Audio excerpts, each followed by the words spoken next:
Selling a business is typically a once-in-a-lifetime event and always a life-changing one. It marks the end of a significant chapter in an entrepreneur's life. After years of building, growing, and risking everything, it all culminates in that pivotal moment. But here's the truth.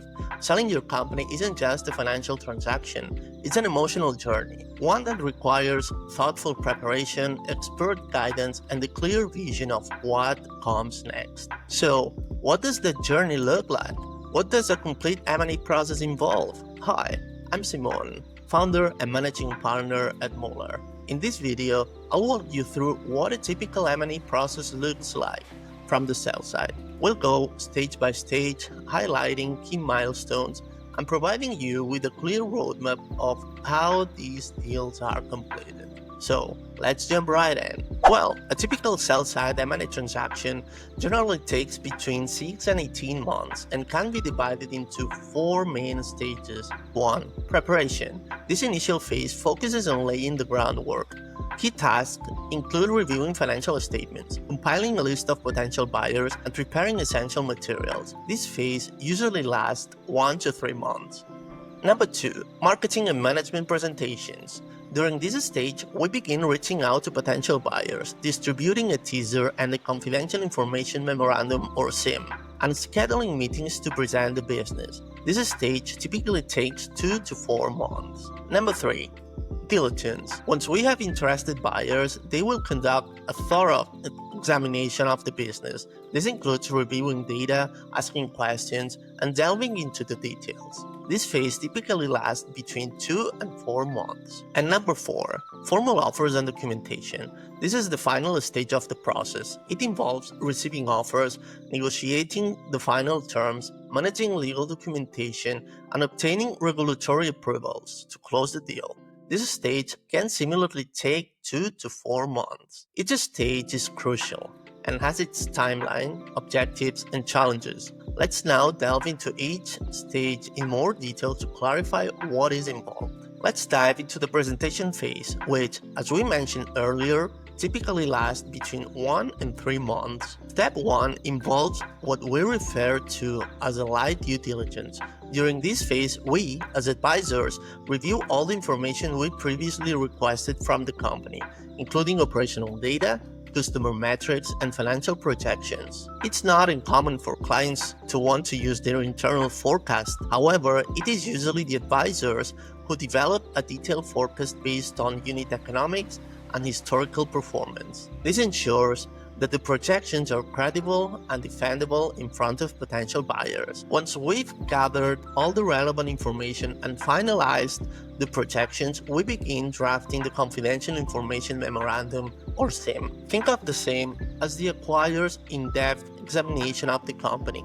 It typically comprises 50 to 60 pages, but with appendices, it can extend to 100 pages or more, depending on the complexity of the business. A well-structured SIM usually includes the following sections: company overview, key investment highlights, products and services, market landscape, sales and marketing strategy, management team, historical financial and projections, risk factors, sometimes optional, and appendices with supporting details. From the SIM, we then create 2 additional materials. First, the management presentation, a slide deck that highlights the most relevant aspects of the business, which we'll use during one-on-one meetings with potential buyers. And second, the blind teaser. This is a concise 1-page document designed to spark interest while maintaining the company's anonymity. It usually includes basic info like geography, size, employee count, key metrics and financial historicals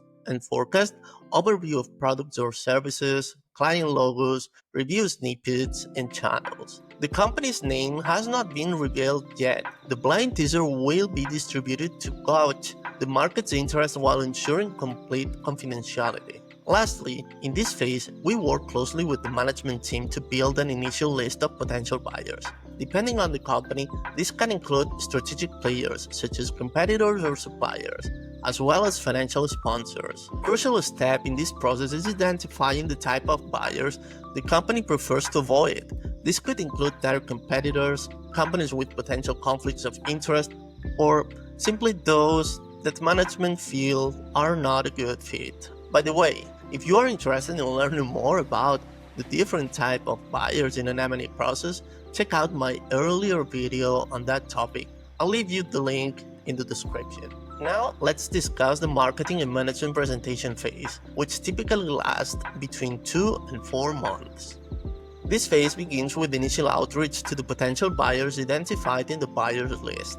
We introduce the opportunity by sending out the blind teaser, a one-pager that highlights key aspects of the business but without revealing the company's identity. Along with the teaser, we also include an NDA or non-disclosure agreement. If a potential buyer is interested in learning more, they'll need to sign this first. Some companies are fine reviewing the NDA internally, but many prefer to bring in a specialized M&A lawyer to either draft it or review any proposed changes from buyers. In my experience, it's a smart move to involve legal counsel early on. It saves time and avoids surprises later. Once we send the teaser, it's all about getting it in front of the right person for each potential buyer. Many M&A firms, including ours, utilize proprietary contacts databases, networks, and third-party tools such as PitchBook to identify the most effective contacts. Besides email, we often employ a multi-channel approach to boost engagement,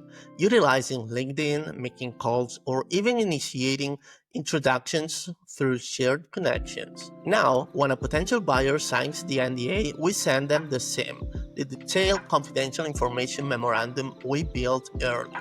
At this stage, we also begin organizing key materials in the virtual data room and sharing them with the relevant parties. Think of this as a secure online folder where potential buyers can access all the necessary information to evaluate the opportunity.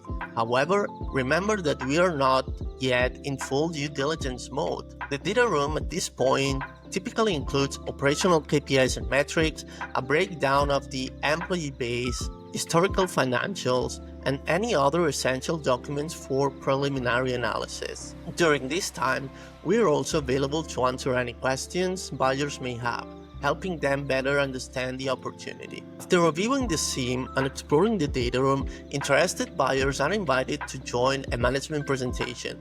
These are typically 90-minute to 2-hour meetings where the company's leadership presents the business in depth and addresses any specific questions from the buyers, based on a pre-agreed agenda. It's a key moment for both sides. The buyer gets to see the team in action, and the seller has a chance to build credibility and trust. Following the management presentations, buyers who are seriously interested will typically submit an indication of interest or IOI. So, what exactly is an indication of interest? An IOI is a non-binding letter in which a buyer formally expresses interest in acquiring a company. It typically includes a proposed price range, the source of funds and buyer's financial backing, a retention plan for management and any post-deal roles, what the buyers want to review during the due diligence, the proposed structure of the deal, and an estimated timeline to close. This is a critical milestone in the process.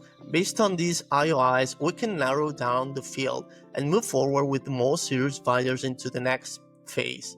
The next phase in the M&A process is diligence, and just like the previous step, it usually takes between 2 and 4 months. We kick things off by reviewing and clarifying the indications of interest we've received. If any of them don't align with what the seller is looking for, whether it's evaluation, the deal structure, or post-sale plans, we can ask for revision. And if they are really off the mark, we'll filter them out and move forward with a short list of more suitable buyers. Now, here's something important. An M&A process can drag on if there is no clear direction. That's why we send out what's called a process letter. This letter outlines all the key steps, timelines, and instructions for submitting offers. It's the roadmap for what comes next, helping to keep everyone on track and aligned. At the same time, we begin working with the specialized M&A lawyers to share the draft purchase agreement and prepare disclosure schedules.